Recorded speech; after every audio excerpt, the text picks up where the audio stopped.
ইন্নাল্লাহা ইয়া'মুরুকুম আন তু'আদ্দুল আমানাতি ইলা আহলিহা।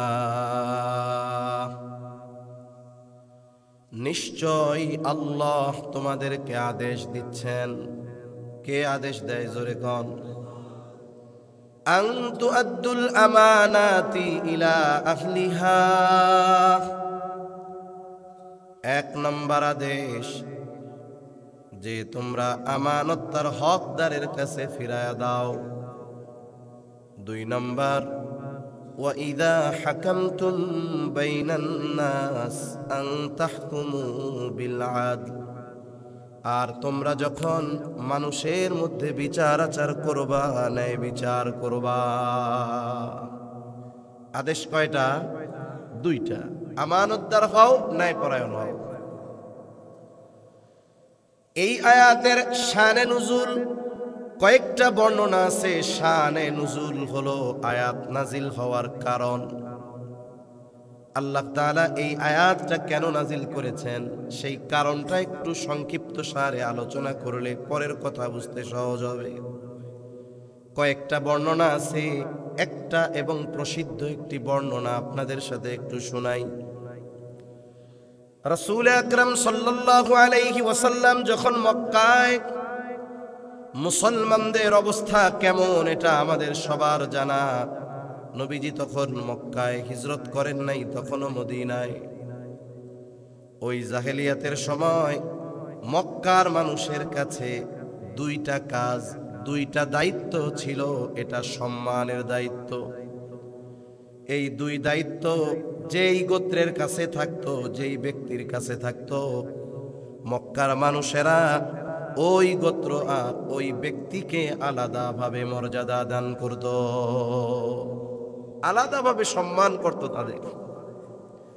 একটা দায়িত্ব ছিল হাজীদেরকে পানি পান করানোর দায়িত্ব। রাসূল আকরাম সাল্লাল্লাহু আলাইহি ওয়াসাল্লামের দাদা আব্দুল মুত্তালিব এই দায়িত্ব পালন করতেন। ওনার পূর্বপুরুষেরা করতেন, এরপরে ওনার সন্তানেরা করতেন। এটা ছিল খুব সম্মানের এক দায়িত্ব। আর একটা দায়িত্ব ছিল কাবা ঘরের চাবি বহনের দায়িত্ব। নবীজি সাল্লাল্লাহু আলাইহি ওয়াসাল্লাম যখন মক্কায়, চাবি বহনের দায়িত্ব যেই ব্যক্তির হাতে ছিল তার নাম ছিল ওসমান ইবনে তালহা। ওসমান ইবনে তালহা প্রতি সোম এবং বৃহস্পতিবার বাইতুল্লাহর দরজা খুলে দিতেন। মানুষেরা ঢুকতো, ভেতরে যাইতো, ইবাদত বন্দেগী করত। যদিও ওই সময় যারা ঢুকতো ভেতরে মূর্তি রাইখা দিয়েছিল, মূর্তির পূজা করত। আবার যদি কারো মন চাইতো একাকী নিভৃতে কখনো ঢুকবে, ওসমান ইবনে তালহার কাছ থেকে চাবি চেয়ে নিয়ে দরজা খুলে ভিতরে ঢুকতো। নবীজি সাল্লাল্লাহু আলাইহি ওয়াসাল্লামের হিজরতের সময়কাল কাছায় আসতেছে। নবীজি একদিন চিন্তা করলেন, এই মক্কা থেকে মদিনায় আমাকে হিজরত করতে হবে, চলে যেতে হবে।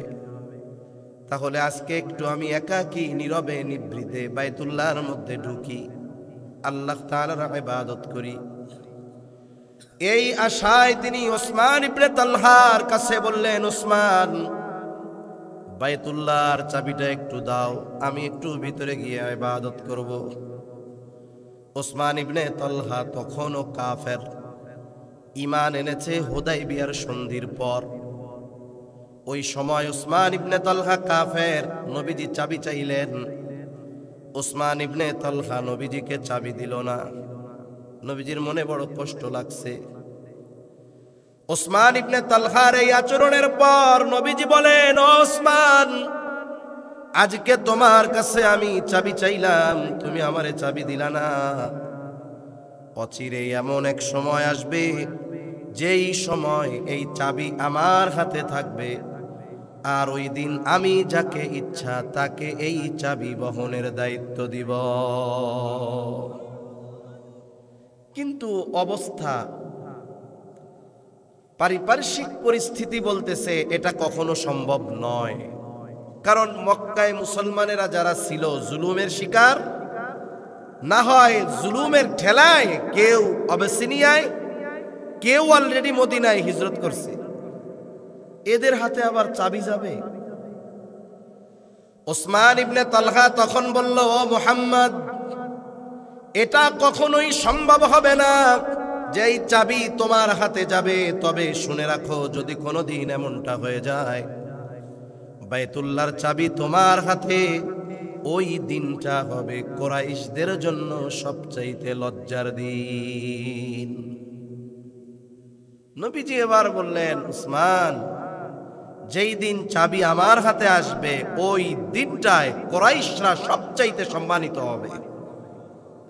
উসমান ইবনে তালহা পরবর্তীতে বলতেছেন যে ওই সময় তো মনে হচ্ছিল যে মুহাম্মাদের হাতে চাবি এটা অসম্ভব ব্যাপার, এটা অসম্ভব এক ব্যাপার, কিন্তু চাবি যে তার হাতে যাবে এই কথা যে বলছে সে গোটা হায়াতে একটা মিথ্যা বহুদূর অপ্রয়োজনীয় কথাও বলে নাই। তার মানে নবীজি এই কথা বলার পরে তালহার দিলে ঢুকে গেছে যে এটা বাস্তবায়ন হবে, তবে ওই সময় মনে হইতেছিল অসম্ভব। নবীজি সাল্লাল্লাহু আলাইহি ওয়াসাল্লাম মক্কা থেকে মদিনায় হিজরত করলেন। কিছুকাল পরে মক্কা বিজয় হলো। হযরত আলী রাদিয়াল্লাহু তাআলা আনহু আসলেন, ওসমান ইবনে তালহার কাছ থেকে চাবিটা কেড়ে নিলেন। ওসমান ইবনে তালহা যদিও তখন মুসলমান, কিন্তু চাবি কেড়ে নিয়েছেন। নবীজি নিজ হাতে বাইতুল্লাহর দরজা খুললেন, ভেতরে ঢুকলেন। ৩৬০টা মূর্তি ছিল, নবীজি নিজের হাতে সেগুলো ভাঙলেন। আফসোসের বিষয়, কারো সমালোচনা নয়, বোঝানোর জন্য বলি, যেই মূর্তি, যেই শিরিক, ওই মূর্তি নবীজি নিজ হাতে ভেঙেছেন। আমার মতো দাড়ি টুপিওয়ালারা শুধুমাত্র কিছু ভোটের আশায় ওই মূর্তি পূজা যেই জায়গায় হয়, আল্লাহর গজব পড়ে, ওই জায়গায় গিয়ে বক্তব্য দেয় যে এই জায়গায় আসতে পেরে আমি নিজের সৌভাগ্যবান মনে করি। এগুলো মুনাফিক। এগুলা কি, জোরে বলেন? মুনাফিক। তোর আত্মমর্যাদা নাই যে তুই এগুলার জন্য, যেখানে শিরকি কর্মকাণ্ড হয়, মুসলমানেরা মুসলমানদের কাজ করবে, হিন্দুরা হিন্দুদের ধর্ম পালন করবে, কোনো অসুবিধা নাই। সিকিউরিটি প্রয়োজন, এদেশে তারা ট্যাক্স দিয়ে থাকে, নাগরিক, তাদের সিকিউরিটি দেওয়ার দায়িত্ব এদেশের গভর্নমেন্টের, প্রশাসনের, ঠিক কিনা বলেন? কিন্তু দাঁত কেলিয়ে লাড্ডু খাও আর গিয়ে বলো আমি নিজের সৌভাগ্যবান মনে করতেছি। তুমি ইসলাম প্রচার করবা, ইসলাম প্রতিষ্ঠা করবা, শয়তানি আর পাও না, তাই না? ইসলামকে দাফন করে তুমি ইসলাম কায়েম করতে চাও, এসব বাটপারি বাদ দিতে হবে। ইসলাম প্রতিষ্ঠা করার পদ্ধতি শিখায়া দিবে কোন তন্ত্র মন্ত্র নয়। এই ইসলাম প্রতিষ্ঠা কোন পদ্ধতিতে হবে এটা ইসলাম আমাদেরকে শিখিয়ে দিয়েছে। ইসলাম প্রতিষ্ঠার পদ্ধতি ইসলাম থেকে শিখতে হবে। আমি যদি ইসলাম প্রতিষ্ঠার পদ্ধতি, গণতন্ত্রের জনক কি জানি না, কে নাম কি, আমেরিকার প্রেসিডেন্ট নাম জানি কি, এটা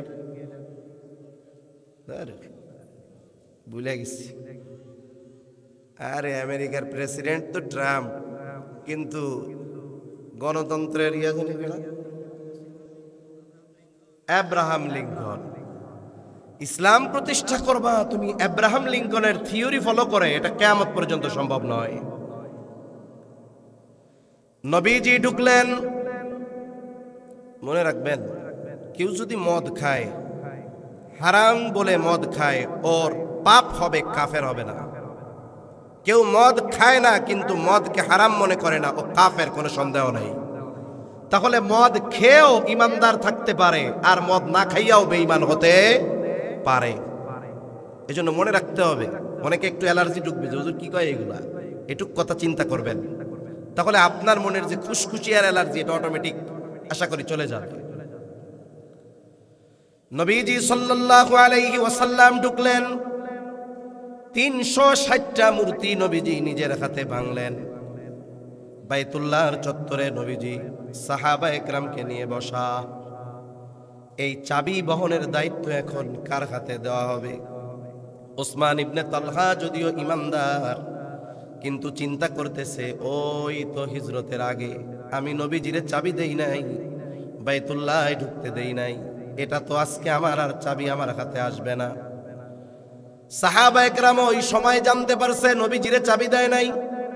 এই জন্য আলী রাদিয়াল্লাহু তাআলা আনহু আয়েশা ওসমান ইবনে তালহার হাত থেকে চাবিটা কেড়ে নিয়ে নবীজির হাতে দিয়ে দিয়েছে। পরামর্শ হচ্ছে কারে দেওয়া যায়।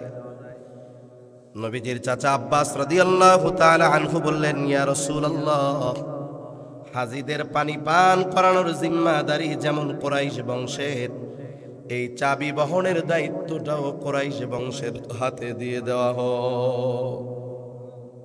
পরামর্শ হইতেছে। তবে বলেন তো, একজন ব্যক্তি কাফের থাকা অবস্থায় একটা আচরণ করছে, সে এখন ঈমান আনছে, ঈমান আনার পরে কাফের থাকা অবস্থায় সে যা করেছে সব আল্লাহ কি করে দেয়? মাফ করে দেয়।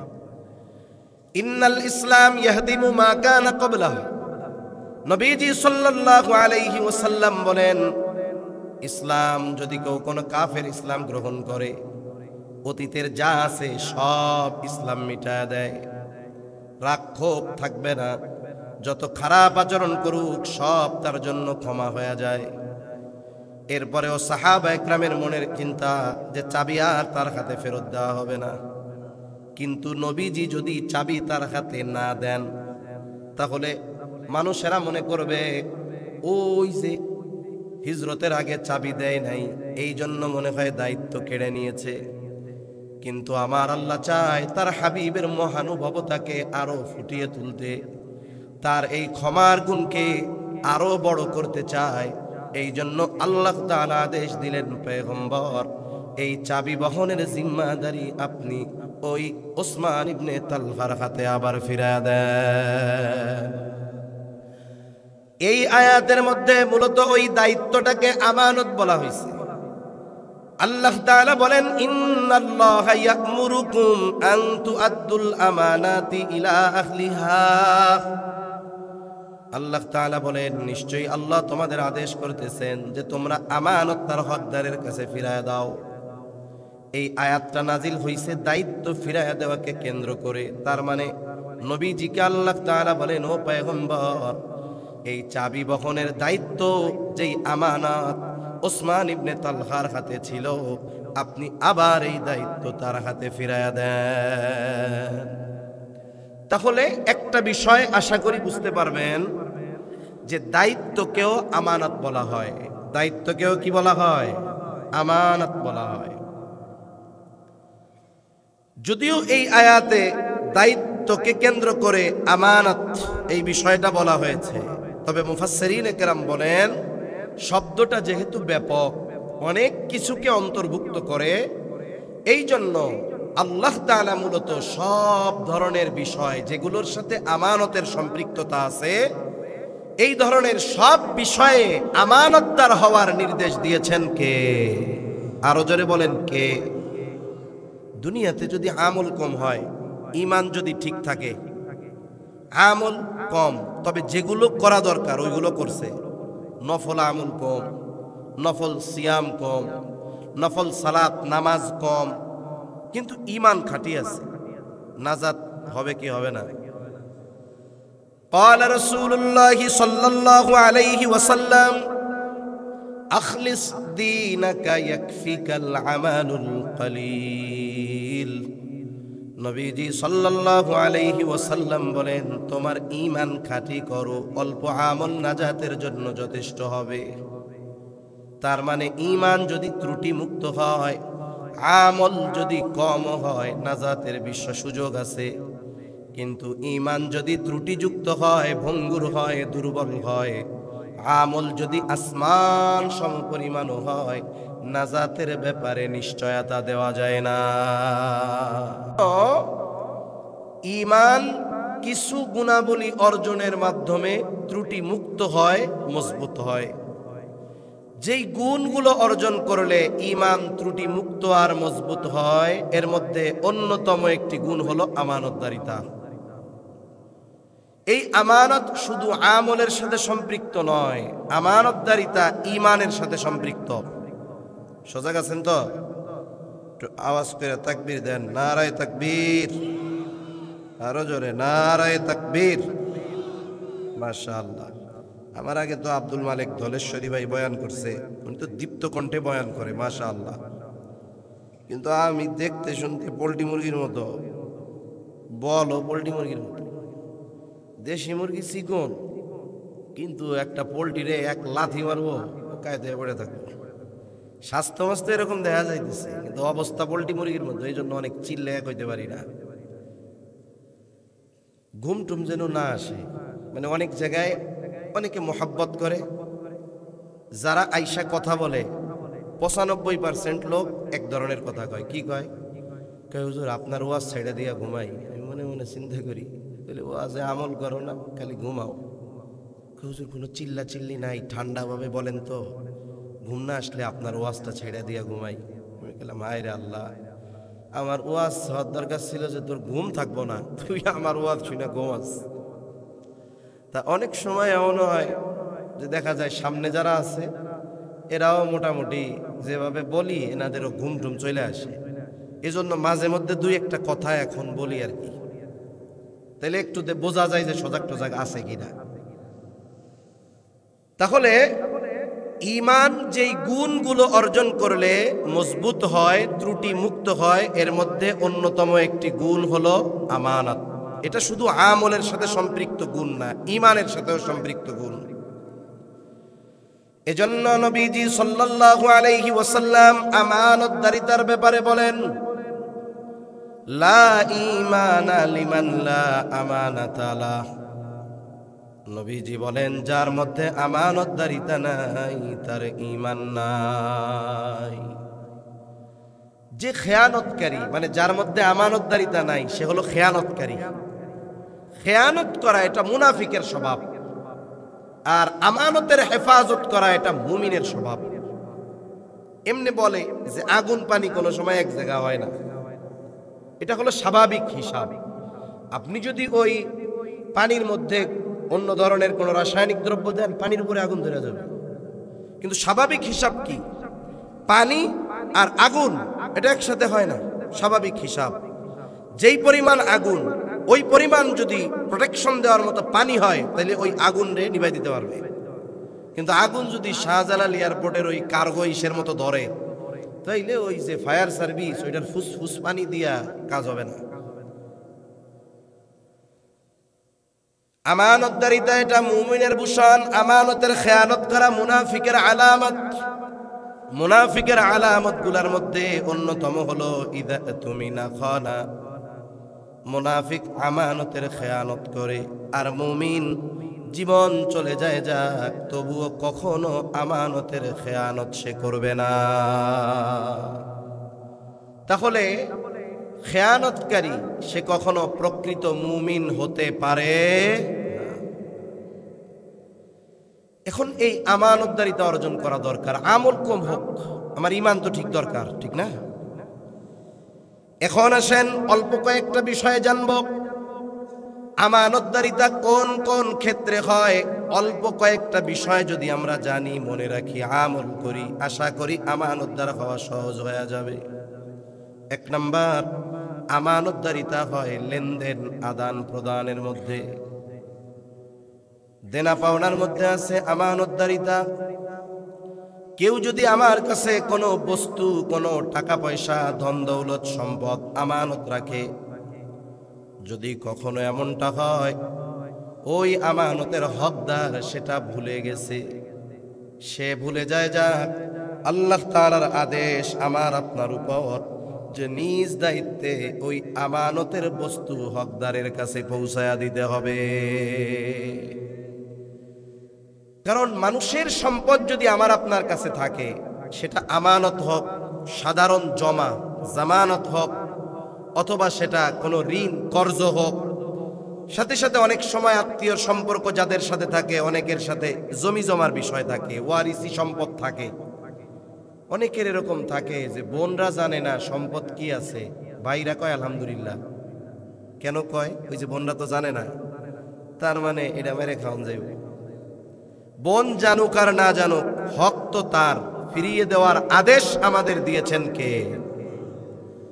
শুধু আমানত নয়, কারো সম্পদ যদি আমার আপনার কাছে থাকে, কারো হক যদি আমার আপনার কাছে থাকে, আমি নিজ দায়িত্বে হকদারের হক তার কাছে ফিরাইয়া দিব। কেন? কারণ কিয়ামতের দিন আমার যদি আমল কম হয়, শয়তানের ধোকায় যদি আল্লাহর কোনো হক নষ্ট যদি হয়েও যায়, আল্লাহ তাআলা চাইলে মাফ করে দিতে পারেন, কারণ তিনি গফুরুর রহিম।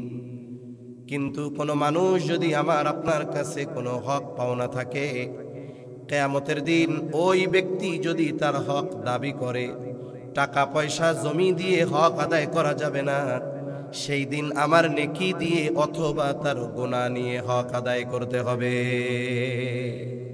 এজন্য জীবনটা এমন ভাবে সাজাবো, মারা যাওয়ার পর কেউ যেন না বলতে পারে যে এর কাছে আমি টাকা পাই, আমার এটা মাইরে খাইছে, আমার জমির আইল কুপাইয়া ওর জমির মধ্যে নিছে। বোনরা, আত্মীয় স্বজন যেন না বলতে পারে ছলে বলে কলে কৌশলে আমাদের জমিগুলো দখল করছে। আমল কম হোক, এই বিষয়গুলো যদি ঠিক থাকে, আখিরাতে নাজাত পাওয়া সহজ। কারণ মানুষের হকের ব্যাপারে নবীজি সাল্লাল্লাহু আলাইহি ওয়াসাল্লাম কতটা সচেষ্ট ছিলেন। আল্লাহ তাআলা যেই নবীর আগে পরের সব মাফ করে দিয়েছে, নবীজি দুনিয়া থেকে যাবার কয়েকদিন আগে সাহাবা একরামকে ডাক দিয়েছেন, মসজিদে নববীর মধ্যে একত্রিত করেছেন। নবীজি বললেন, তোমরা যদি কেউ আমার কাছে কোনো হক পাও সেটা চেয়ে নাও, কারণ আমি চাই না কেউ আমার কাছে কোনো হক পাওনা থাকবে আর এমতাবস্থায় আমি আল্লাহ তাআলার সাথে মিলিত হব। রহমাতুল লিল আলামিন, যার আগে পরের সব আল্লাহ মাফ করে দিয়েছে, মাসুম। নবীদের কোনো গুনাহ আছে? কোনো গুনাহ নাই, মাসুম নবীরা। এটা আমাদের আকীদা, এটা আমাদের বিশ্বাস। আগে পরের সব মাফ। সেই নবী চিন্তা করতেছে যে কেউ আমার কাছে কোনো হক পাওনা আছে কিনা। এজন্য হকটা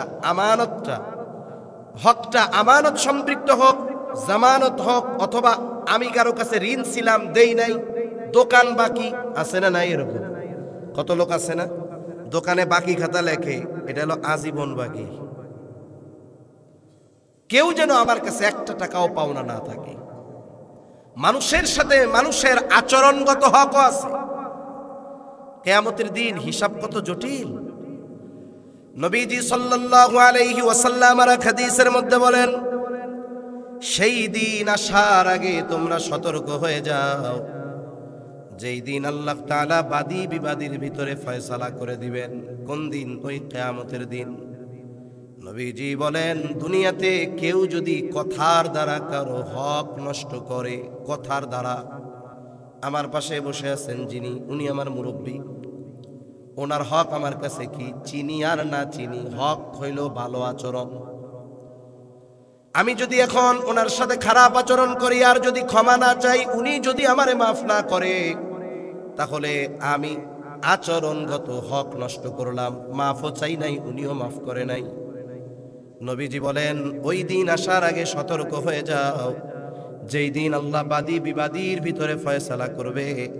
দুনিয়াতে কেউ যদি অন্যায়ভাবে কথার মাধ্যমে কারো হক নষ্ট করে থাকে, আল্লাহ তাআলা কিয়ামতের দিন ওই বিষয়টারও ফয়সালা করবে।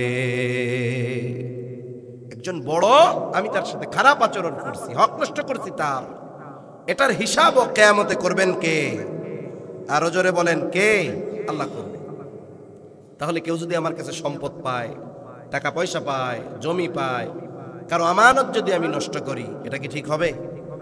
এজন্য একটা মানুষ ভালো মানুষ কখন বলা যায়? যখন তার লেনদেনে স্বচ্ছতা থাকে। কেউ আমার কাছে পায় না, এটা হলো জীবনের একটা পণ হবে আমাদের। কারো হক যেন মরার সময় আমার উপরে বাকি না থাকে। তাহলে 1 নাম্বার আমানতদার হব লেনদেন আদান প্রদানের মধ্যে। 2 নাম্বার এই দায়িত্ব আমানত, যেই দায়িত্বকে কেন্দ্র করে আল্লাহ আয়াত নাজিল করেছেন। দায়িত্ব এমন এক জটিল আমানত, কিন্তু দুনিয়ার মানুষ দায়িত্বরে গনিমত মনে করে। এই জন্য দায়িত্ব নেওয়ার জন্য প্রতিযোগিতা করে। অনেক সময় টাকা দিয়ে দায়িত্ব কিনে নেয়, কেনে না টাকা দিয়া। টাকা দিয়ে দায়িত্ব কিনে নেয়। একটা দায়িত্ব পাবে, তবে তার সামনে আরেকজন পথের কাঁটা প্রয়োজনে তাকে মেরে ফেলবে। একজন মেম্বার হবে মেম্বার, কয়েক বছর আগের ঘটনা। ও চিন্তা করছে ও যদি দাঁড়ায় তাইলে আমি মেম্বার হইতে পারবো না, সিস্টেমে ওরে দুনিয়া থেকে আউট করে দিচ্ছে। একটু চিন্তা করে দেখেন, মেম্বারি দায়িত্ব নিবে, এই জন্য পথের কাঁটা ক্লিয়ার। এই দায়িত্ব নেওয়ার জন্য টাকা দিয়ে কেনে, প্রতিযোগিতা করে, প্রয়োজনে হত্যা করে ফেলে। অথচ অতীতের মানুষ এমন ছিল, জোর করে তাদের কাউরে দায়িত্ব দেওয়া যায় না। এই জামানায় দায়িত্ব নেওয়ার প্রতিযোগিতা করে। ইমাম আজম আবু হানিফা রহমাতুল্লাহি আলাইহিকে পিটায় দায়িত্ব দেওয়া যায় নাই। খলিফা মনসুর ইমাম আবু হানিফাকে প্রধান বিচারকের দায়িত্ব নেওয়ার জন্য আদেশ দিয়েছেন। সরাসরি ডিনাই করছে না, প্রধান বিচারকের দায়িত্ব নিতে পারবো না। মানুষের সামনে এত বড় অফার মুখের উপরে ফিরাইয়া দিছে। খলিফার ইগোতে লাগছে, আত্মমর্যাদায় লাগছে। হাতে চাবুক, ইমাম আবু হানিফার গায়ে চাবুক দিয়া বাড়ি মেরে দিয়েছে। খলিফা মনসুর রাজপ্রাসাদে ফিরে গেলেন। খলিফা মনসুরের চাচা বলে, মনসুর, কাজটা কিন্তু তুমি ভালো করো নাই। ইমাম আবু হানিফার গায়ে আঘাত করেছ, কাজটা মন্দ হয়েছে। যাও তুমি ইমাম আবু হানিফার কাছে মাফ চাও, ক্ষমা চাও। যখন বাড়ি মারছে তখন ছিল রাগ, কিন্তু এখন তো মেজাজ ঠান্ডা, রাগ নাই। কারণ মানুষ যখন রাগান্বিত হয় তার সিদ্ধান্তের ব্যালেন্স নষ্ট হয়ে যায়। দেখা যায় রাগের কারণে এমন সিদ্ধান্ত সে নিয়ে বসে, রাগ চলে গেলে ওই সিদ্ধান্তের জন্য সে পস্তায়। আমাদের দেশে অনেক বিবাহ বিচ্ছেদ হয়। তরকারি ভালো হইছে, স্ত্রী দেখতে সুন্দর, এই জন্য তালাক দেয় নাকি? তুচ্ছ কারণ থাকে। এক সময় ঝগড়াটা বড় হয়, আস্তে করে এক সময় ডিভোর্স হয়, তালাক হয়। 14 গোষ্ঠী শুদ্ধ এক বসায় মেরে দেয়, আছে না নাই? শয়তানের এক মিশন যখন শেষ, এইবার সে দ্বিতীয় মিশন শুরু করে, মোহাব্বতের খাজানা নিয়ে আসে। এখন মেজাজ তো ঠান্ডা, করলি কি সদরুদ্দির বাপ, মাইয়া তো 1.5 বছরের একটা, এটা পালবো কেডা? এখন যদি আর একটা বিয়ে করে আনোস, এটার তো ফুটবল বানাইব। এবার দুইজনে ছাড়া বাঁচবে না। হুজুরের কাছে চলে আইছে, হুজুর কি হয়েছে? হুজুর কাজ তো এ করে ফেলছি। কেন করছো? রাগের ঠেলাই করছি হুজুর। তাইলে রাগের ঠেলায় সিদ্ধান্ত কেন নিলেন? এজন্য হাদিসের মধ্যে আসছে, নবীজি রাগ যখন উঠবে তখন কি করবে? তখন সে দাঁড়ানো থাকলে বসে পড়বে, ওই স্থান পরিবর্তন করবে, ওযু করবে, নামাজে দাঁড়ায় যাবে। আল্লাহ তাআলা রাগ কমায় দিবে। এজন্য রাগান্বিত অবস্থায় সিদ্ধান্ত নেওয়া যাবে না। অধিকাংশ সময় রাগান্বিত অবস্থার সিদ্ধান্ত ভুল হয়। আর আমাদের রাগ দিনই কারণে ওঠে না। রাগ উঠে কেন? আমার নেতারে গালি দিচ্ছে, হ্যাঁ, আমার নেতার বিরুদ্ধে বলেছে, আমার বিরুদ্ধে বলছে। ওই ব্যক্তির রাগ উঠে গেছে মাথায়, নেতার বিরুদ্ধে বলছে, অথচ নেতা আকাম করে আইছে, এটা সত্য কথা। অথচ ওই ব্যক্তি নবীরে গালি দিলে তার রাগ ওঠে না, কোরআনকে গালি দিলে রাগ ওঠে না, ইসলামের বিরুদ্ধে বললে রাগ ওঠে না, আছে না নাই? ওই নেতারে গালি দিছে, রাগ উঠছে, ওইটা তোরে শয়তানে দিছে, শয়তানে। আর ইসলামের দুশ্মনের বিরুদ্ধে রাগ উঠছে, এই রাগ শয়তান রক্তে আইসা উঠায় নাই, এটা তার ঈমানের কারণে উঠেছে, ঠিক কিনা বলেন? কিন্তু ঈমানের জন্য, দ্বীনের জন্য আমাদের রাগ উঠে না। রাগ উঠে কেন? দুনিয়াবি কারণে। ওই সময় যখন রাগ ছিল চাবুক দিয়া বাড়ি মারছে, এখন তো রাগ নাই, ক্ষমা চাইতে চাইতে তার লজ্জা লাগতেছে। অথচ বাড়ি মারতে লজ্জা লাগে নাই কেন? বলে তখন তো ছিল রাগ, মেজাজ গরম ছিল, হট ছিল।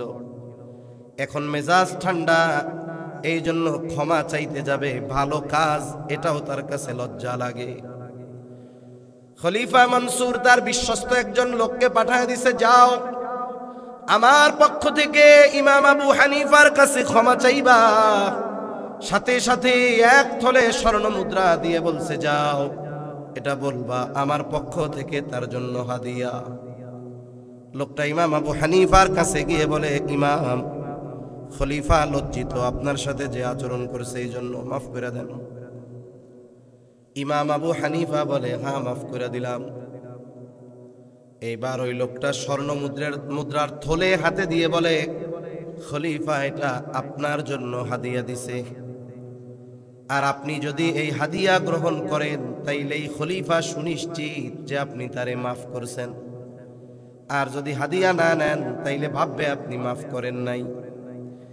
ইমাম আবু হানিফা এটা ফিরাইয়া দিলেন। ওই লোকটা বারবার পিড়াপিড়ি করতেছে আর বলে, ইমাম আপনি এটা রাখেন, নিজের জন্য ব্যয় না করেন, আপনি এটা সাদাকা করে দিয়েন। ইমাম আবু হানিফা বলে, তোমার খলিফা আমারে এত হাদিয়া দিল, এত স্বর্ণ মুদ্রা উনি পাইলেন কই? এটা কি ওনার ব্যক্তিগত সম্পদ নাকি? লোকটা এবার জবাব দেয়, উনি ব্যক্তিগত এত সম্পদ কোথায় পাবেন? এটা উনি আপনাকে রাষ্ট্রীয় কোষাগার থেকে দিয়েছে। রাষ্ট্রের যেই ধনভাণ্ডার, কোটিপতির যেমন হক, একজন মুচি তারও হক আছে না নাই? যদি 1 টাকা রাষ্ট্রীয় কোষাগারে থাকে, ওই 1 টাকার হক আছে এই দেশের 18 কোটি মানুষের। আর রাষ্ট্রীয় সম্পদ রাষ্ট্রপ্রধান বা যাকে দায়িত্ব দেওয়া হয়, যেমন খুশি তেমন মন চাইলেই ব্যয় করবে, এই কাজের জন্য দেওয়া হয় না। বরং এই রাষ্ট্রের সম্পদগুলোকে যথাযথভাবে যথাস্থানে কাজে লাগানোর জন্য দায়িত্ব দেওয়া হয়। এই দায়িত্ব দেওয়ার কারণে মেম্বার থেকে নিয়ে প্রেসিডেন্ট পর্যন্ত সবার জন্য সম্মানী ভাতা আছে না নাই? ভাতা আছে, সম্মানী আছে, আলাদা ফ্যাসিলিটি আছে। এই সম্মানী ভাতা বা ফ্যাসিলিটির বাইরে মেম্বার থেকে নিয়ে প্রেসিডেন্ট পর্যন্ত যেই ভাতা, সম্মানী, ফ্যাসিলিটি, এর বাইরে কোনো কিছু ব্যক্তিগত কাজের জন্য ব্যয় করা, ব্যবহার করার অনুমতি ইসলাম দেয় নাই। কেউ যদি করে তাহলে রাষ্ট্রের সম্পদের খেয়ানত করবে, দায়িত্বের খেয়ানত করবে। এজন্য কোনো ব্যক্তি এ অধিকার রাখে না যে সে রাষ্ট্রপ্রধান হলেই রাষ্ট্রের সম্পদ যাচ্ছে তাই ভাবে ব্যবহার করবে, এ অধিকার তার নাই। আফসোস লাগে, মুসলিম বিশ্বের দেশগুলোর অবস্থা তো খারাপ। কিছুদিন আগে গাজা, এখনো গাজায় চলতেছে, নতুন করে শুরু হলো সুদানে। মুসলিম বিশ্বের দেশগুলোর অবস্থা বড় করুণ। বিশেষ করে এই জালেম, মুনাফিক আর খেয়ানতকারী শাসকদের কারণে আজকে মুসলমানদের এই অবস্থা। অথচ ইউরোপ, আমেরিকায় এরা আমাদের উপরে শোষণ করতেছে, কিন্তু নীতি নৈতিকতা আমাদেরগুলো তারা দখল দিয়ে নিয়েছে। আমাদের দেশের অবস্থা তো এমন, রাষ্ট্রীয় কোনো দায়িত্ব যদি কেউ পায়, একেবারে ছোট দায়িত্ব, এটারও আঙ্গুল ফুলে কলা গাছ হয়ে যায়, ঠিক কিনা বলেন? ইংল্যান্ডের প্রধানমন্ত্রী ছিল বরিস জনসন, করোনাকালীন সময় ইংল্যান্ডের প্রধানমন্ত্রী। কোন দেশের? যারা আমাদের উপরে প্রায় 250 বছর শোষণ করছে। আমরা অনেক সময় গর্ব করি না, ব্রিটিশ আমলের রেল লাইন, ব্রিটিশ আমলের ব্রিজ, হার্ডিজ ব্রিজ এত মজবুত করে বানাইছে কেন? হইতে পারে কেন বানাইছে? আমাকে চলাচলের লেগে? না না, এই দেশ থেকে একত্রে বেশি বেশি সম্পদ নিয়ে গেছে বোম্বে, ওইখান থেকে জাহাজে করে ইংল্যান্ডে নিয়ে গেছে। এই জন্য মজবুত করে ট্রেন বানাইছে, আমাকে চলাচলের সুবিধার জন্য না, এই জন্য বানাইছে। প্রায় 250 বছর আমাদেরকে শোষণ করেছে, 200 বছরই বলা চলে, শোষণ করেছে আমাদের। 1757 থেকে 1947, 190 বছর শোষণ করেছে আমাদের। এই ইংল্যান্ডের প্রধানমন্ত্রী এদেশের যত ধনভাণ্ডার, সম্পদ, স্বর্ণ সব নিয়ে গেছে। ইংল্যান্ড ছিল ফকিন্নি, কি ছিল জোরে বলেন? এটা বাস্তব। উপমহাদেশের সম্পদ গ্রাস করে নিয়ে এরাই সম্পদের মালিক। এই ফ্রান্স কিছুই ছিল না, আফ্রিকারে শেষ করে দিয়ে আজকে পৃথিবীর দ্বিতীয় সর্বোচ্চ স্বর্ণের মজুদ এই ফ্রান্সের মধ্যে। সব মুসলমানদের গুলো নিছে মুনাফিক আর ওই খেয়ানতকারী শাসকদের কারণে। ওরা যদি দায়িত্ব পালন করত তাহলে আজকে আফ্রিকায় প্রতিদিন শত শত হাজার হাজার মানুষ খাবারের অভাবে, গাজায় খাবারের অভাবে মারা যাইত না। এটা আফসোসের ব্যাপার আমাদের জন্য। তো ইংল্যান্ডের প্রধানমন্ত্রী বলতেছে, আমি প্রধানমন্ত্রীর দায়িত্ব ছেড়ে দিতে চাই, আমাগো দেশের সব মানুষ মইরা যাক, তাও আমার শেয়ার ঠিক থাকুক। ঠিক না? আর সে নিজের থেকেই বলতেছে দায়িত্ব ছেড়ে দিব। কেন? উনি বলতেছে প্রাইম মিনিস্টারের দায়িত্ব পালনের কারণে আমাকে যেই অনারিয়াম দেওয়া হয়, সম্মানী দেওয়া হয়, এটা দিয়ে আমার ফ্যামিলি চলে না। আমি ব্যবসায়ী মানুষ, প্রধানমন্ত্রীর দায়িত্ব পালন করতে গিয়া আমি আমার ব্যবসায় সময় দিতে পারি না, ব্যবসায় লস, এদিকে যা দেন তাতে সংসার চলে না। আমি এই খবরটা পত্রিকায় পড়ছি, তখন আমি মনে মনে একটা কথা কইছি, আরে তোর কপাল পোড়া, কেন তুই ইংল্যান্ডে জন্ম নিলি? এক কাম কর, বাংলাদেশে আয়, নাগরিকত্ব নিয়ে কোনো মতে মেম্বার হ।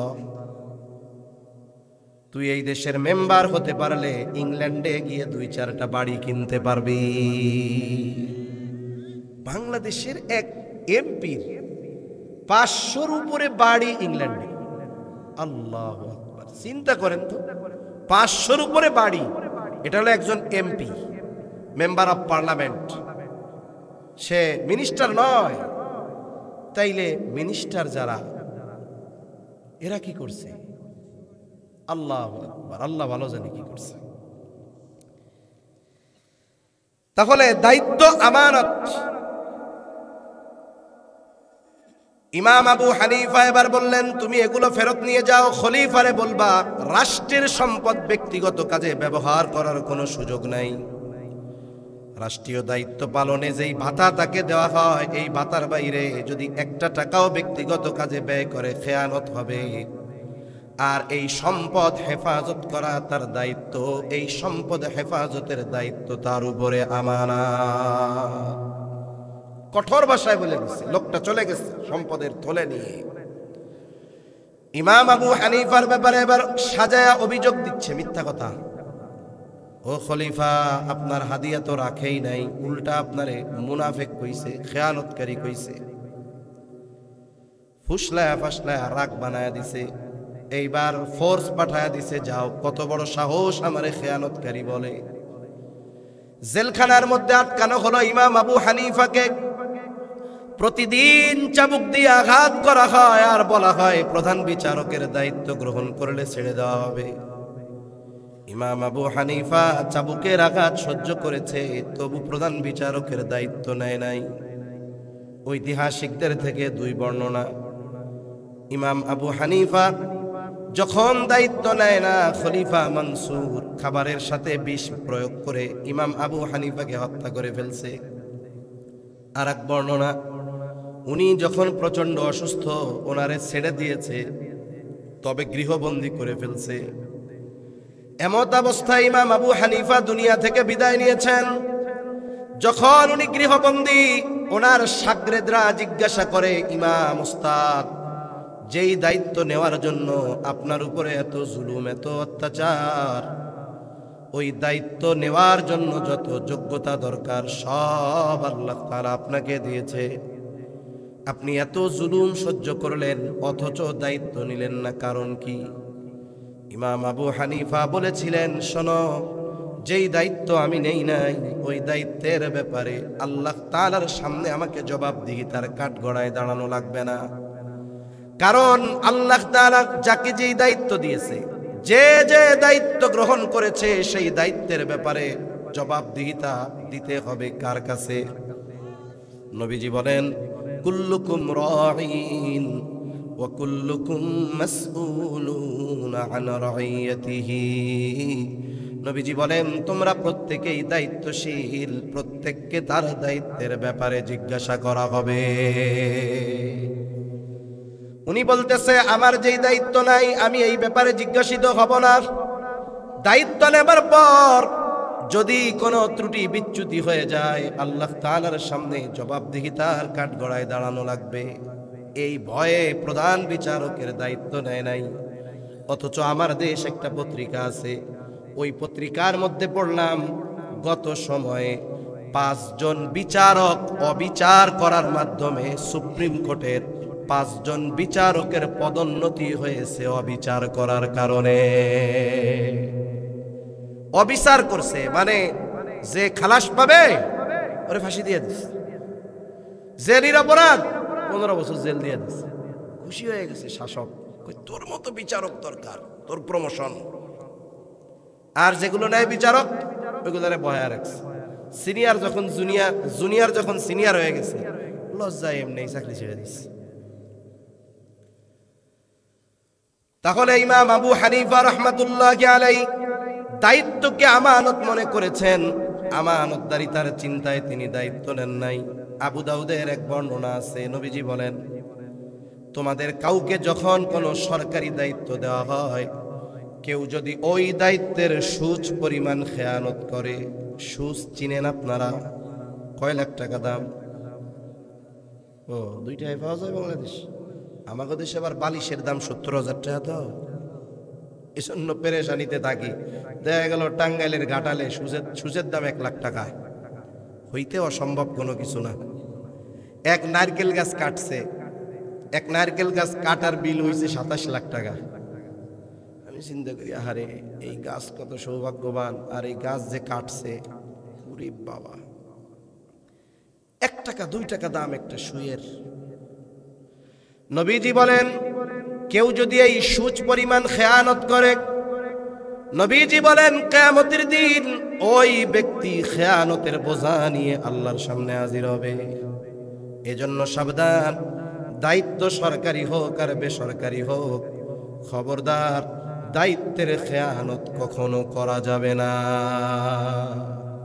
সেই দায়িত্ব হতে পারে আপনার মাদ্রাসার, মসজিদের, সেই দায়িত্ব হতে পারে কোনো সংগঠনের, যে কোনো দায়িত্ব হতে পারে, ছোট্ট দায়িত্ব, এটাও আমার আপনার উপরে কি, জোরে বলেন, আমানত। তাহলে লেনদেনের ক্ষেত্রে আমানতদার হব, দায়িত্বের ক্ষেত্রে আমানতদার হব। 3 নাম্বার, শরীয়তের বিধি বিধান আমানত। আল্লাহ তাআলা বলেন, ইন্না আরাদনাল আমানাতা আলাস সামাওয়াতি ওয়াল আরদি ওয়াল জিবাল فأبين أن يحملنها وأشفقن منها وحملها الإنسان। আল্লাহ তাআলা বলেন, আমি এই আমানত আসমানের কাছে, জমিনের কাছে, পর্বতমালার কাছে পেশ করলাম। তারা শঙ্কিত, ভীত, সন্ত্রস্ত হয়ে গেল, এই আমানত তারা বহন করলো না। ওয়া হামালাহাল ইনসান, মানুষ এই আমানত বহন করলো। কি সেই আমানত? মুফাসসিরিনে কেরাম বলেন, সেই আমানত হলো কোরআন। কেউ কেউ বলেন এই আমানত হলো শরীয়তের বিধিবিধান। কোরআন শরীয়তের বিধিবিধান, সাংঘর্ষিক নয়। আমাদের বিধিবিধান লিপিবদ্ধ আছে কোথায়, জোরে বলেন? এই কোরআনুল কারীমের মধ্যে, হুদাল লিল মুত্তাকিন। এজন্য আল্লাহ তাআলার যত আদেশ আছে এগুলো আমানত, যত নিষেধ আছে আমানত। কেউ যদি আদেশ করো এমন কোন বিষয়ে যদি অমান্য করে, 1 নাম্বার খেয়ানতকারী হয়। 2 নাম্বার, যেই বিষয়টার ব্যাপারে সে আদেশ অমান্য করেছে সেটার কারণে তার শাস্তি সাব্যস্ত হয়ে যায়। আবার আল্লাহ বলছে, ঘুষ খায়ও না, সুদ খায়ও না, অন্যেরটা মাইরা খায়ও না, নিষেধ, এটা আমানত। এখন কেউ যদি এই অন্যায়গুলো নিষেধ অমান্য করে 1 নাম্বার, এই নিষেধ ছিল আমানত, অমান্য করার কারণে প্রথমে খেয়ানত হলো, এরপরে নিষেধ অমান্য করে যেই পাপটা করেছে ওই পাপের শাস্তি তার জন্য লিপিবদ্ধ হয়ে যায়। 3টা জানছি, কয়টা জোরে বলেন? লেনদেনে আমানতদার হব, দায়িত্বের ক্ষেত্রে আমানতদার হব, শরীয়তের বিধিবিধান পালনের ক্ষেত্রে আমানতদার হব ইনশাআল্লাহ বলেন। তাহলে 1 নাম্বার আদেশ, আল্লাহ তাআলা বলেন, ইন্না আরাদনাল আমানাতা আলাস সামাওয়াতি ওয়াল আরদি ওয়াল জিবাল। আল্লাহ তাআলা 3 নম্বরে জানান, এই আয়াতে আল্লাহ জানায়া দিলেন শরীয়তের বিধিবিধান আমাদের উপরে আমানত। তাহলে আল্লাহ তাআলার নির্দেশ ছিল 2টা ওয়াজ, ইন্নাল্লাহা ইয়া'মুরুকুম আন তুআদ্দুল আমানাতি ইলা আহলিহা, যে তোমরা আমানত তার হকদারের কাছে ফিরায় দাও। উদ্দেশ্য হলো আমানতদার হওয়ার বিষয় আছে। 1 নাম্বার লেনদেনের ক্ষেত্রে আমানতদার হব, 2 নাম্বার দায়িত্বের ক্ষেত্রে আমানতদার হব, 3 নাম্বার শরীয়তের বিধিবিধান পালনের ক্ষেত্রে আমানতদার হব। এইবার দ্বিতীয় বিষয়, আল্লাহ বলেন, ওয়া ইযা হাকামতুম বাইনান নাসি আন তাহকুমু বিল আদল। আল্লাহ তাআলা বলেন, তোমরা যখন মানুষের মধ্যে বিচার আচার করবা, ন্যায় বিচার করবা। বলতে পারেন যে হুজুর, এই রাত 12:30টার সময় আপনারা আমাকে বিচারক বানাইতেছেন, খেয়ে দেয় আর কাম পান না। বিচারক শুধু সুপ্রিম কোর্ট আর জজ কোর্টে যারা আছে এরাই বিচারক তা নয়। আপনার ঘরে 2 সন্তানের মধ্যে দ্বন্দ্ব লাগছে, আপনি বাবা, আপনি বিচারক। অনেক সময় অনেক বাপ এমন আছে এক সন্তানের দিকে একটু পক্ষপাতিত্ব করে, আছে না নাই? এই ধরনের কোনো কাজ করা যাবে না। বাজারে 2 ভাইয়ের মধ্যে দ্বন্দ্ব লাগছে, আপনারে বলল যে একটু মীমাংসা করে দেন, আপনি বিচারক। অনেক সময় বিচারের সুযোগ পেয়ে কি করি, আমার সাথে যার একটু রেশারেশি আছে ওরে ঠগায় দেই, ওর বিরুদ্ধে ওরে সিস্টেম করে দিব, অসুবিধা নেই, আছে না নাই? অথচ বিদ্বেষ থাকুক আর শত্রুতা থাকুক, যদি বিচারের জন্য আসে, ন্যায় বিচার করার আদেশ দিবেন কে? অল্প সময়, কথা শেষ। আল্লাহ তাআলা বলেন, ওয়ালা ইয়াজরিমান্নাকুম শানাআনু কওমিন আলা আল্লা তা'দিলু ই'দিলু হুয়া আকরাবু লিত্তাকওয়া। কোন সম্প্রদায়ের প্রতি বিদ্বেষের কারণে তোমরা অবিচার করতে উদ্বুদ্ধ হবা না। তার মানে শত্রুও যদি বিচারের জন্য আসে, ওই শত্রুর ব্যাপারেও ন্যায় বিচারের আদেশ দিয়েছেন কে? আল্লাহ আদেশ দিয়েছেন ন্যায় বিচারের। আর নবীজি সাল্লাল্লাহু আলাইহি ওয়াসাল্লাম ন্যায় বিচারের সর্বোত্তম দৃষ্টান্ত আমাদের জন্য রেখে গিয়েছেন।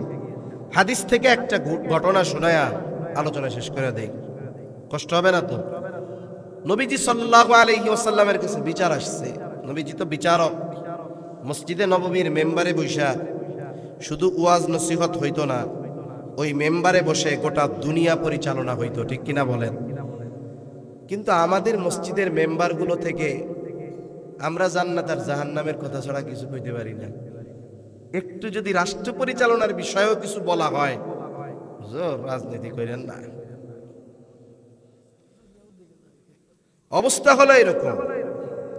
নবীজি সাল্লাল্লাহু আলাইহি ওয়াসাল্লামের কাছে বিচার আসছে, এক মহিলা চুরি করছে, হাত কাটা হবে। মহিলা হলো কুরাইশ বংশের একটা শাখা আছে, মাখজুম গোত্র। এই মাখজুম গোত্রের মহিলা।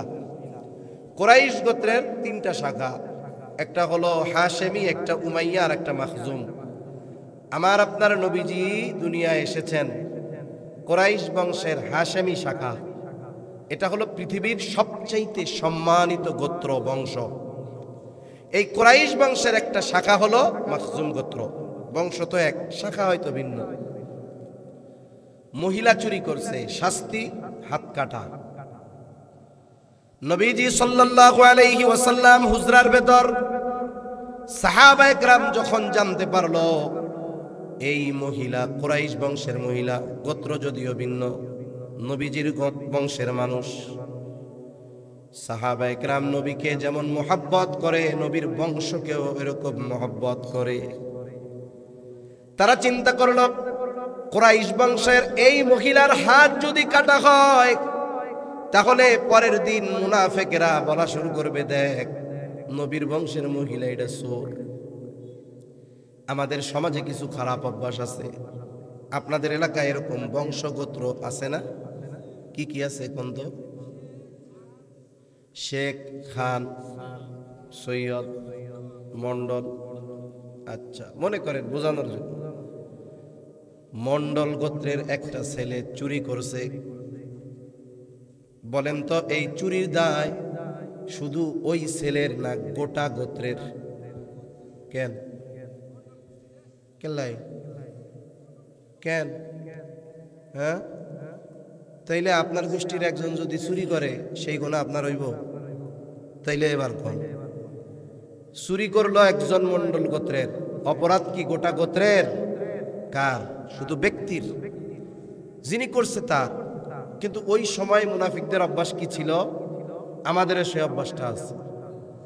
পরের দিন সকালবেলায় যখন মন্ডল গোত্রের অন্য কোন লোক বাজারে যাবে, চাই চুমুক দিয়া কবে, দেখ ওই যে চোরের গোষ্ঠীর লোক আইতাছে, আছে না নাই? তাহলে অপরাধ করেছে যে, আপনি কেন গোটা গোত্রের উপরে দোষ চাপাবেন? ওই সময়ের অভ্যাস এমন ছিল। সাহাবায়ে কেরামের এই কথা সহ্য হবে না যে দেখো নবীর গোত্রের মহিলা চোর। তারা চিন্তা করলো মহিলার শাস্তিটা যদি একটু কমায় দেওয়া যায়। এইবার নবীর কাছে সুপারিশ করার চিন্তা করলো। তবে এই মহিলা যে কুরাইশ বংশের, হয়তো নবীজি জানেন না, নবীজির কাছে একটু খবর পৌঁছানো দরকার। কে নবীজির কাছে ঘরে খবর পৌঁছাবে? হযরত যায়েদ রাদিয়াল্লাহু তাআলা আনহুর ছেলে ওসামা। তাকে কয়েকজন শিখিয়ে দিয়েছে, ওসামা তুমি তোমার নানার কাছে গিয়ে বলবা, নানা যেই মহিলা চুরি করেছে সে কুরাইশ বংশের মহিলা। ছোট মানুষ যা শিখাই দিছে যা তাই কইছে। ছোট মানুষ তো আর মিথ্যা কথা বলে না, ওদের আমরা যা শিখাই তাই শেখাই। অনেক সময় স্কুল মাদ্রাসায় পোলাপান আসে নাই আগের দিন, পরের দিন আর যাইতে চায় না, মাইর দিব। এখন মা চিন্তা করে যে কোনো পদ্ধতিতে ওরে পাঠাইতে হবে। তা বলে তুমি যে হুজুর জিজ্ঞেস করলে বলবা তোমার কালকে পেট ব্যথা ছিল এই জন্য আসো নাই। ছোট মানুষ আসছে, হুজুর জিজ্ঞেস করে, স্যার জিজ্ঞেস করে, আগামীকাল গতকাল আসো নাই কেন? ও তো কেন্দে কেন্দে হুজুর আমার পেট ব্যথা ছিল। হুজুরও চালাক, তোর যে পেট ব্যথা ছিল কেডা কইছে? হুজুর আমার মা কইছে। আছে না এরকম? এভাবে আমরা বাচ্চাদের মিথ্যা শেখাই।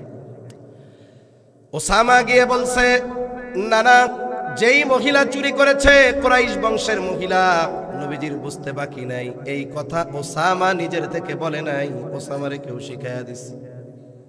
নবীজি ঘর থেকে বের হলেন, চেহারার মধ্যে রক্তবর্ণ ভাব, রাগের ছাপ চেহারার মধ্যে। নবীজি বলতেছেন, তোমরা কি আমাকে এমন বিষয়ের জন্য সুপারিশ করতেছো যেই বিষয়ের শাস্তি কার্যকর করার নির্দেশ যিনি দিয়েছেন তিনি কে? চুরি যদি করে শাস্তি কি? তবে একটা পরিমাণ আছে, ওটা মুফতিয়ানে কেরাম বলে দিবে। আল্লাহ তাআলার হুকুম, আস-সারিকু ওয়াস-সারিকাতু ফাকতাউ আইদিয়াহুমা। চোর নারী হোক আর পুরুষ হোক হাত কেটে দেওয়া হবে, কবজি থেকে এই পর্যন্ত ফেলায় দেওয়া হবে। তাহলে এই শাস্তির সিদ্ধান্ত দুনিয়ার কারণ আল্লাহ, এটা চূড়ান্ত ফয়সালা। নবীজি বলেন, তোমরা কি এমন বিষয়ের সুপারিশ করতেছো যেই বিষয়ের শাস্তি কার্যকরের নির্দেশ দিয়েছেন আল্লাহ? এরপরে নবীজি খুতবা দিলেন। নবীজি বলেন, তোমাদের পূর্বে আল্লাহ তাআলা অনেক সম্প্রদায়কে এই কারণে ধ্বংস করে দিয়েছে যে তাদের মধ্যে যখন সম্ভ্রান্ত শরীফ উচ্চ বংশীয় কোনো মানুষ চুরির অপরাধে আটক হইত, ওই যে শরীফ বংশের মানুষ ছেড়ে দেওয়া হতো, শাস্তি কার্যকর করা হতো না। আবার একই অপরাধী যখন কোনো দাঈফ দুর্বল তাকে আটক করা হতো, তার উপরে শাস্তি কার্যকর করা হইত। এই যে সবলকে ছেড়ে দেওয়া, দুর্বলকে শাস্তি দেওয়া, এই অবিচারের কারণে আল্লাহ তাআলা তোমাদের পূর্বে বহু সম্প্রদায়কে ধ্বংস করে দিয়েছে। এবার নবীজি বলেন, আল্লাহে, আল্লাহর শপথ, লাউ আন্না ফাতিমাতা বিনতা মুহাম্মদ সারাকাত লাকাতাতু ইয়াদাহা। নবীজি বলেন, আল্লাহর শপথ, মুহাম্মাদের কন্যা ফাতেমা, খাতুনে জান্নাত ফাতেমা, সেও যদি চুরি করত, লাকাতাতু ইয়াদাহা, আমি তার হাতটাও কেটে দিতাম। ন্যায় বিচারের ক্ষেত্রে কোনো স্বজনপ্রীতি চলবে না। এই ন্যায় বিচার আর আমানতদারিতা আসেনি দেশে, আমাদেরও নাই, রাষ্ট্রীয়ভাবেও নাই। পরিবর্তনের শুরু আমার থেকে হোক, আমি আমার চিন্তা করি। ইমাম শাফিঈর সেই কথা, যে ব্যক্তির মধ্যে আছে সে সৌভাগ্যবান। এজন্য আমরা আমানতদার হব, ন্যায়পরায়ণ হব, কোন ইনশাআল্লাহ। এই যে ওয়াজ করলাম, আমার বাপের ওয়াজ, কার ওয়াজ? জোরে বলেন, কার ওয়াজ? এবার আল্লাহ কি বলতেছে জানেননি? এই যে এত সুন্দর ওয়াজ যে আমি করলাম তোমাকে, এই ওয়াজ তোমরা শুনলা, জানলা। এখন এই ওয়াজের পরে তোমরা সকালে চার দোকানে বৈশা কি আলোচনা সমালোচনা করবা, আমি কিন্তু আল্লাহ এটা শুনি। আবার তোমরা কি আমল করতেছো না করতেছো, আমার ওয়াজের উপরে আমল করো কি করো না, আমি আল্লাহ কিন্তু দেখি। আল্লাহ দেখেন কি দেখেন না? আল্লাহ তাআলা বলেন, ইন্নাল্লাহা নি'ম্মা ইয়া'iদুকুম বিহি, এই দুইটা বিষয়ের আদেশকে ওয়াজকে আল্লাহ তাআলা নিজে বলতেছেন সুন্দর ওয়াজ। আল্লাহ বলেন ইন্নাল্লাহা নি'ম্মা ইয়া'iদুকুম বিহি, নিশ্চয় আল্লাহ তোমাদের কতই না সুন্দর ওয়াজ করলেন। এই দুইটা গুণকে সুন্দর বলছে কে? এই জন্য এই দুই গুণে গুণান্বিত মানুষ চেহারা কালো হলেও যার কাছে সুন্দর তিনি কে? এরপরে আল্লাহ কেমন যেন বলে, ও গোলাম, এত সুন্দর দুইটা ওয়াজ করলাম, এই ওয়াজ নিয়ে কি আলোচনা সমালোচনা করো আমি আল্লাহ শুনি, আমল করো কি করো না আমি আল্লাহ দেখি। কেন? আল্লাহ তাআলা বলেন ইন্নাল্লাহা কানা সামিআন বাসীরা, নিশ্চয়ই আল্লাহ তাআলা সর্বশ্রোতা সর্বদ্রষ্টা। এই পৃথিবীতে গহীন অরণ্যে একটা পাতাও যদি পড়ে, একেবারে আমানিশার অন্ধকার, ওই পাতা পড়াটাকে দেখেন এবং ওর আওয়াজটাও যিনি শোনেন তিনি কে? অন্ধকার রাত্রিতে কালো পাথরের উপরে কুচকুচে কালো একটা পিঁপড়া চলে, এই পিঁপড়া চলে এটাকেও দেখেন কে? ওই পিঁপড়া চলার যেই আওয়াজ হয় এটাও শুনেন কে? তিনি হলেন সামিউম বাসীর। এজন্য এই দুইটা গুণ আমরা অর্জন করার চেষ্টা করব ইনশাআল্লাহ। আল্লাহ আমাদের সকলকে পরিপূর্ণ আমানতদার ন্যায় পরায়ণ হওয়ার তৌফিক দান করেন। জবান খুলে বলি আমিন, আরো জোরে বলি আমিন। ওয়া আখিরু দাওয়ানা আনিল হামদুলিল্লাহি রাব্বিল আলামিন।